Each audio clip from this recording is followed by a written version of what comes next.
Good morning, Muppets!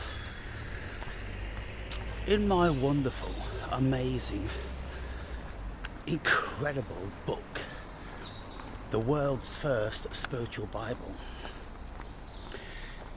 there are many earth-shattering things that, when we know, our world changes.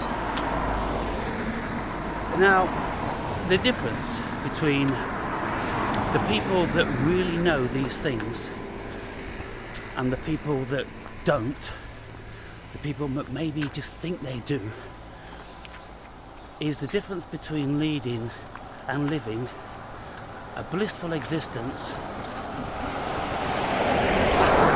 and the opposite. Now, in that spiritual Bible, it starts off with how my life was before I gained my spiritual enlightenment, and you can see that I was suffering, and over the years of gaining spiritual enlightenment, the suffering has completely gone. And it's an extremely powerful thing. It is like now I'm living in a different world, because I am.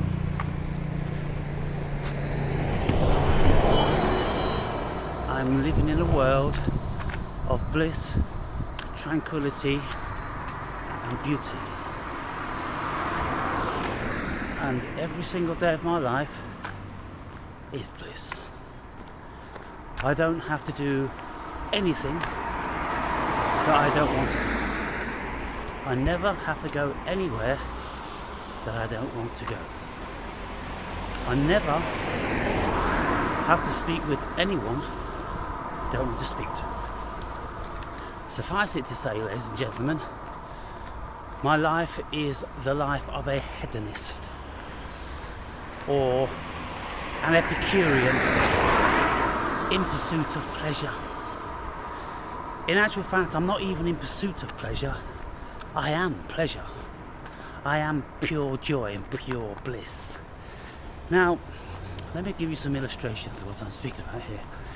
Because for those of you now, 120 of you that have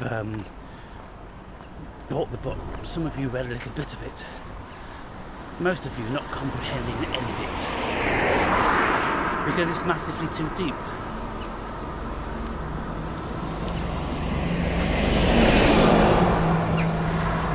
It's noisy, isn't it? Yeah, it's noisy. But the journey to the gym isn't that long, and I don't get time to say too much if I only start in the Woodlands area. But the journey to the self, people, is many things. And I start off in the book speaking about my dark night of the soul, and I paste 2 excerpts of The Dark Night of the Soul, which was written by a guy called St. John of the Cross a couple of 100 years ago. And he was a devout believer, a Christian,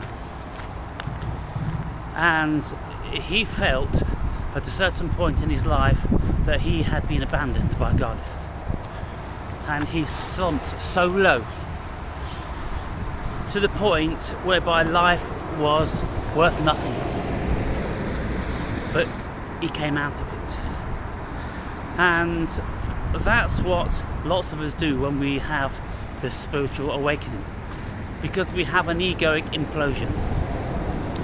When what we've been doing has caused us so much stress for so long, the ego and the whole body just implodes. It just gives up. It can't do it anymore. It needs to rest. Some people would call this a mental breakdown, and it is. Some people never recover from it. Some people don't know how to manage it. Some people take their lives, but some people come out and live to fight another day. Now, after we have been through the dark night of the soul, which in my particular instant lasted 7 years. And it's funny how it lasted 7 years, you know, that biblical number. But it really did last 7 years in its deepest and most profound of experience. Then, when I came or was coming out of the dark night of the soul, I was well on the journey of the hero's journey. Now, for those of you that know anything about the hero's journey, you know that it is exceedingly arduous. You really have to be a hero. If you are not a hero, you won't make it. You have to be as strong as iron. You have to have a disposition and a constitution with the greatest of cosmic strength. Otherwise, you will falter, you will founder, you will fail. Many people will take their lives. So, you can see from that starting point whereby the ego implodes and you enter into the dark night of the soul. Then you come out of that a little bit, and then you are well on your way on the hero's journey. And then when you come out of the hero's journey, it's like coming out of a storm. The seas are calm, and then you enter into another realm of existence. So you could use a lot of metaphors. You could say that initially we find ourselves in the greatest of tempests, where the waves and the ocean is tossing us all over the place. We can't see nothing because the wind is thrashing the stinging salt water into our face and eyes, and we're absolutely blind. We are completely at the mercy of the elements. And if we manage to get through that, through our skill as navigators, as seafaring persons, then ultimately, eventually, the storm has to abate. And then it may turn out that the ocean is pretty normal. It's up and it's down, and tosses you this way, tosses you that way, and it's not easy. Life isn't easy, people. But when you get to the point whereby you've gone through that, you've managed to sail your vessel with a high level of proficiency, and you haven't foundered, you haven't been shipwrecked, you haven't lost your lives, you've survived. And then when you've been through those amazing experiences and you know what it is, it's like in the old days, the mariners, when they used to go around the Cape Horn, this horn on the bottom of South America, some of the most treacherous waters on the planet, where two oceans meet. It's like where the Atlantic and the Pacific Ocean meet, and they've got this swirling going round because oceans move in a circle. So you've got one going this way, another one going that way, which is rubbing against it and causing massive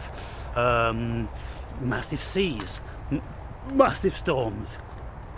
And mariners used to be absolutely terrified of that, particularly in the winter, and millions of people lost their lives. And but when mariners have been around the Cape Horn in the wintertime, people would go, wow. They would have the greatest of respect, because it's very, very highly likely. Let's say it would take you like maybe 3 weeks to go round the Cape Horn. You're going to encounter terrifying weather. And you're going to need to be the greatest of mariners to be able to do that.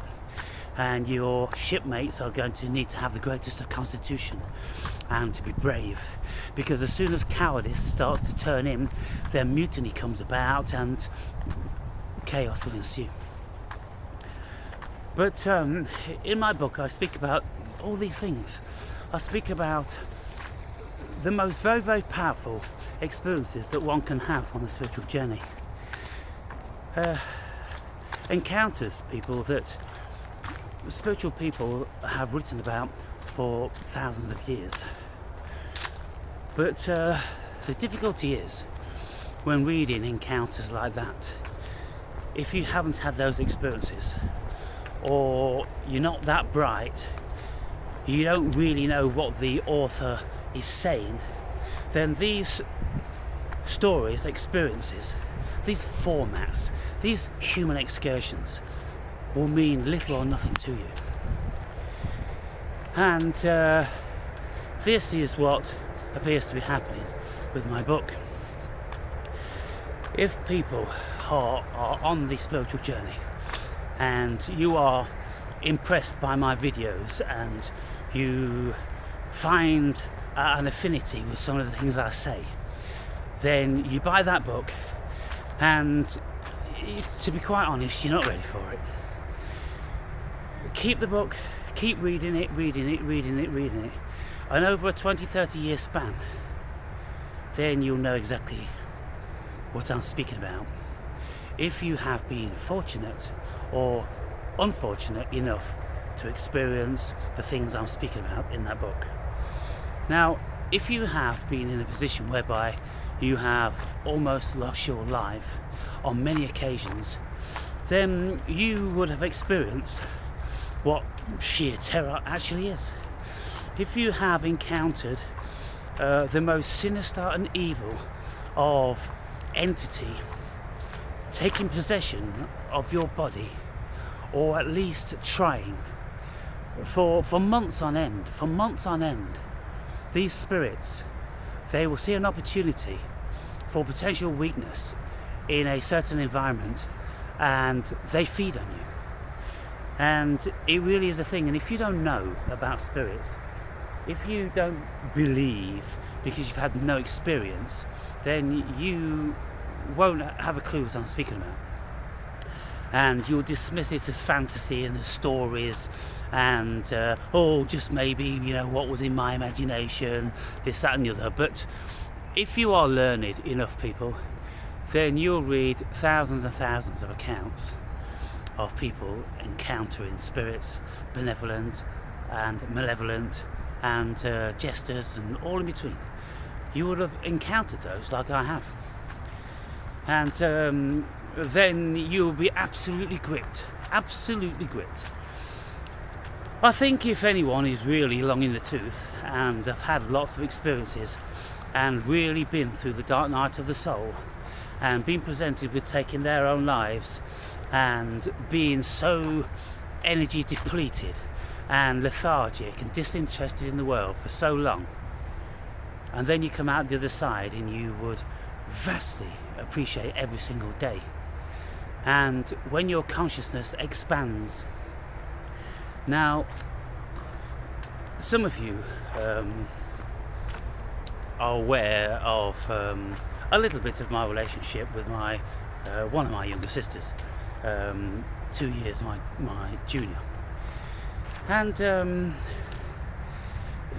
she lives a matrixial life, and she's feeling tired, old, exhausted, aging rapidly, stressed, and I can't see a time when she's ever had any joy.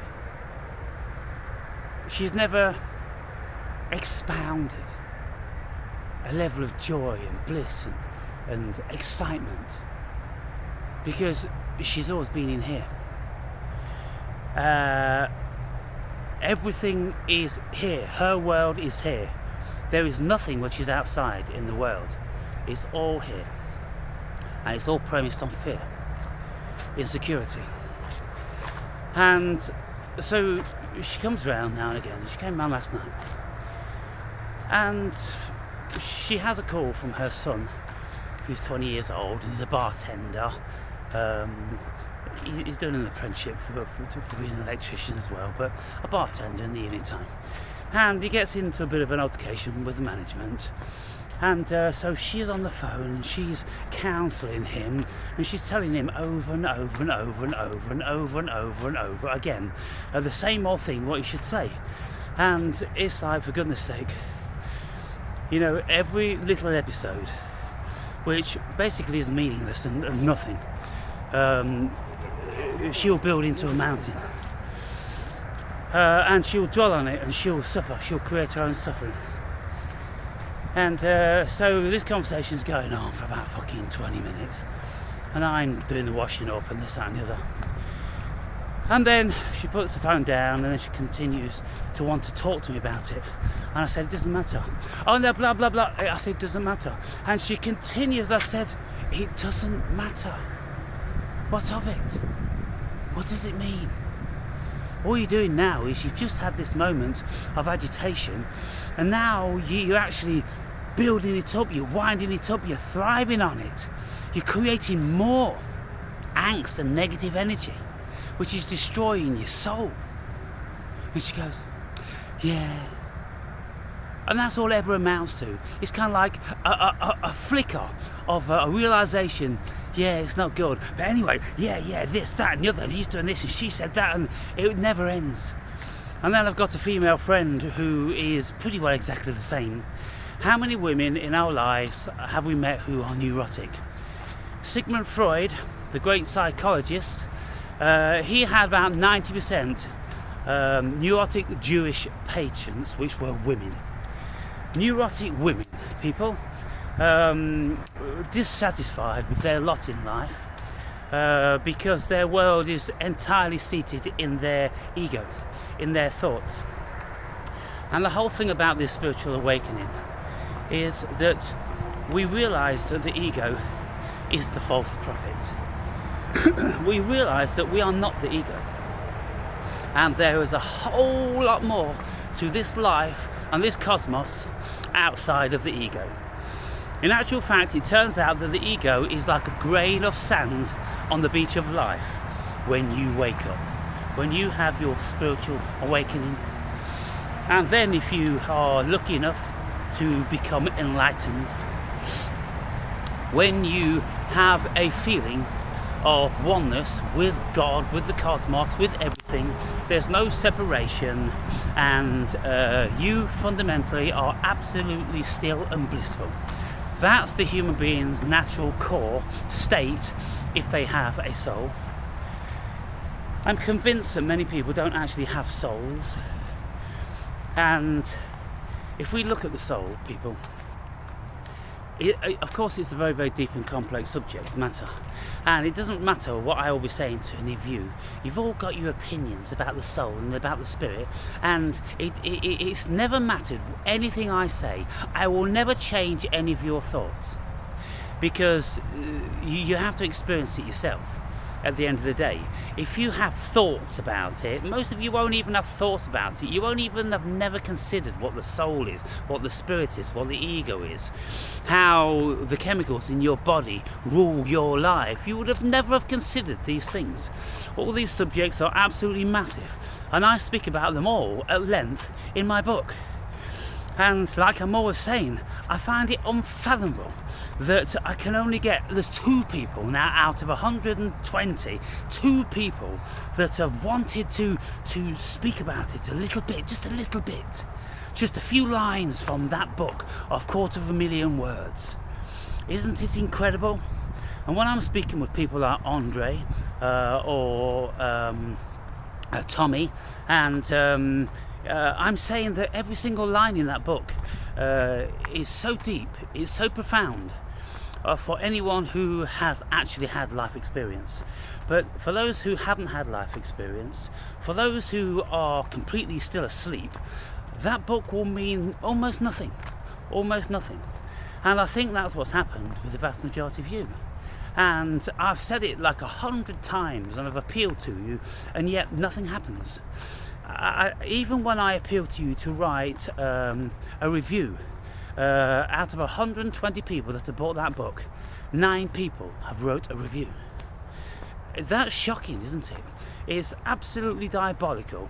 And I would think it's heinous and that you are vile individuals if it wasn't for the fact that, you're more pitiable than that. You are really lost souls who are just like, you've got this thing in your head and you don't remember and you can't think about that. And what can I say about that amazing but the Bible, the world's first spiritual Bible? What can I say about that?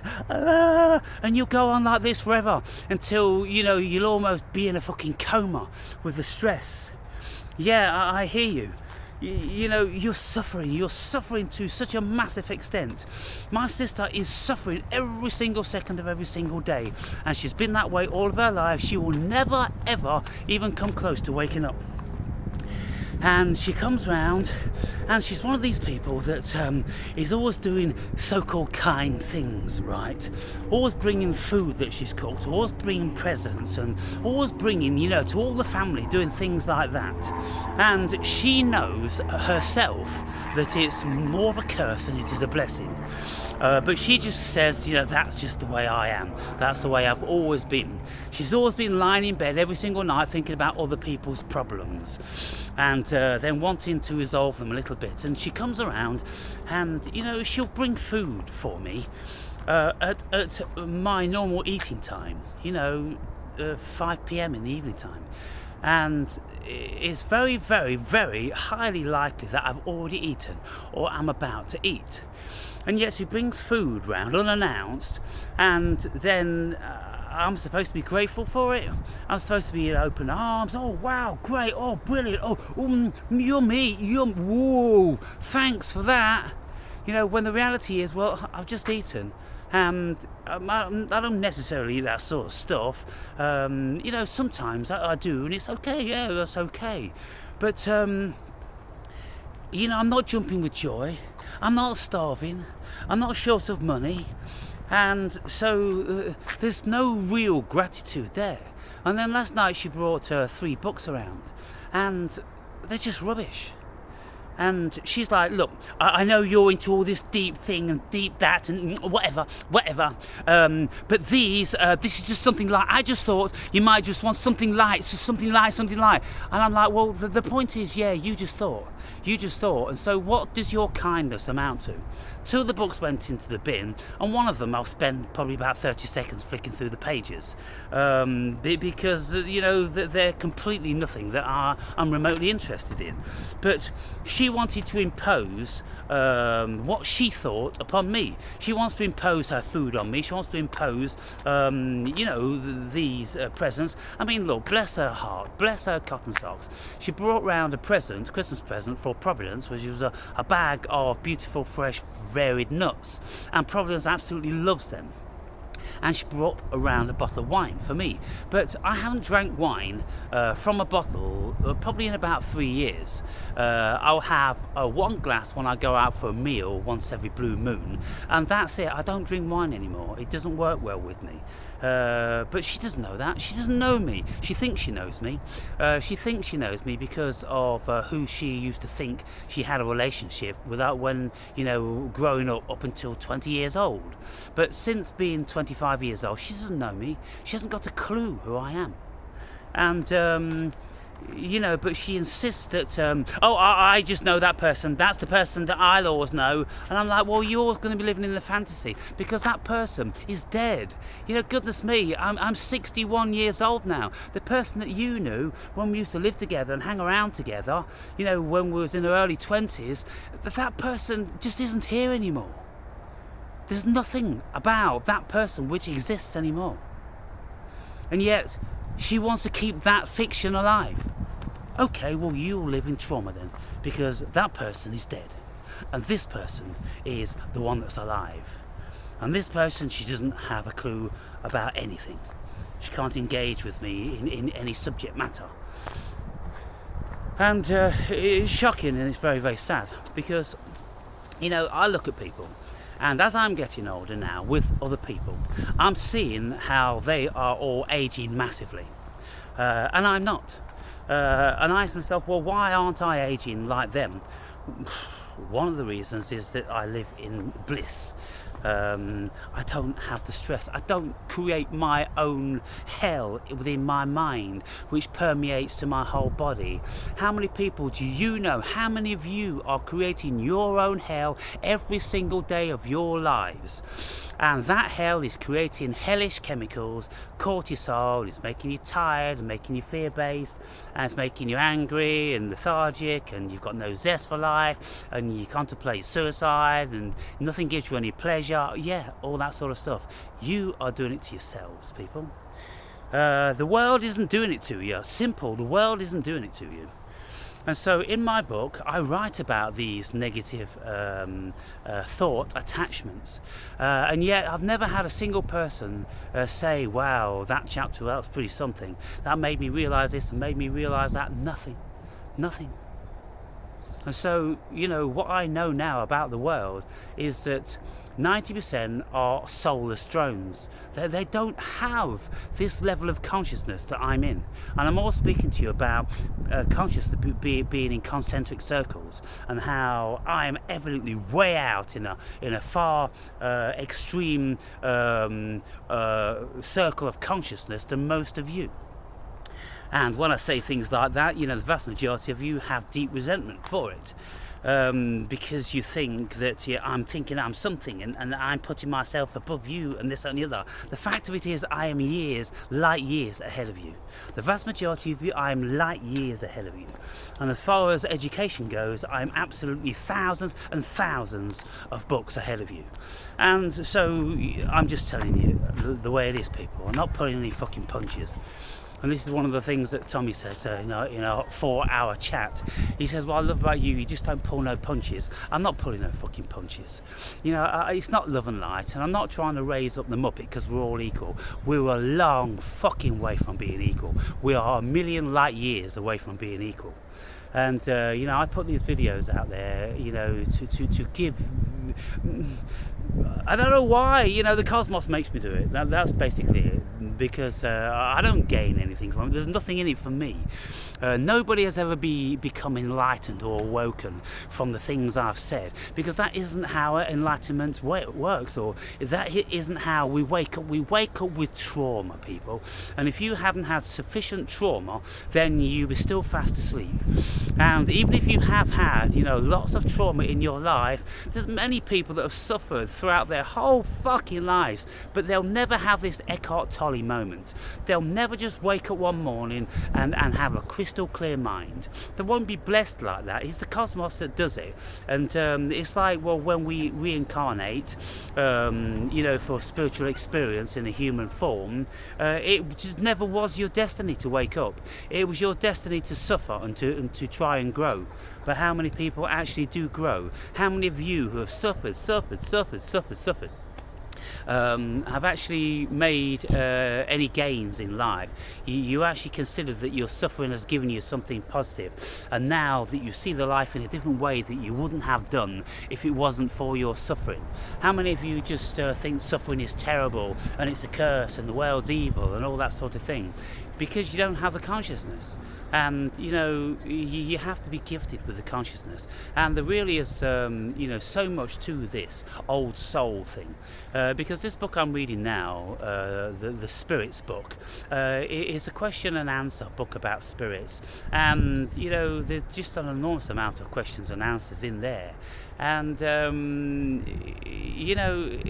spirits are an actual thing, people, and that's what the whole spiritual awakening is all about. You wake up to spirits, but if you don't think that you're a spirit and you have spirits and you can be possessed with spirits and all this sort of thing, you will never, ever, ever in a billion years get abreast of what you're fucking doing here on this planet.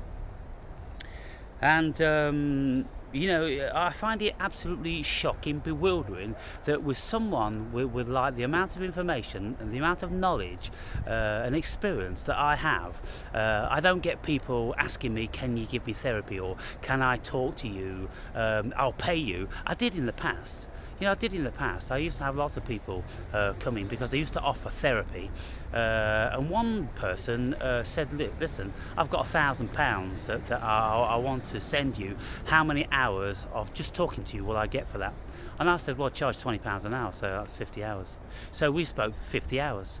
And he was just asking me a billion things that, he thought that I might have the answers. He learned a great deal from me, and we've stayed friends for many years, after that. But how many of you are dead? How many of you are dead?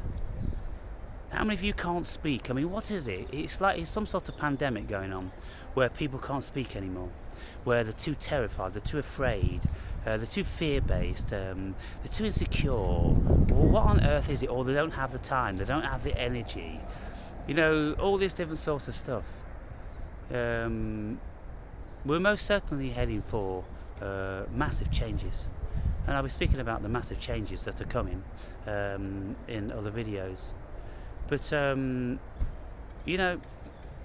the things I wrote in that book, Closer to God, A Journey to the Self, if people actually really wanted to contemplate what I wrote and ask themselves questions about that and really take on board what was being said, if at all possible.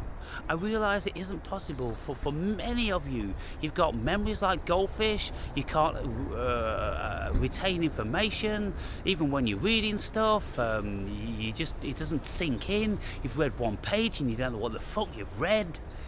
It's insane. It fucking is insane. What I've learnt about the human being, it is fucking insane. This is an insane asylum.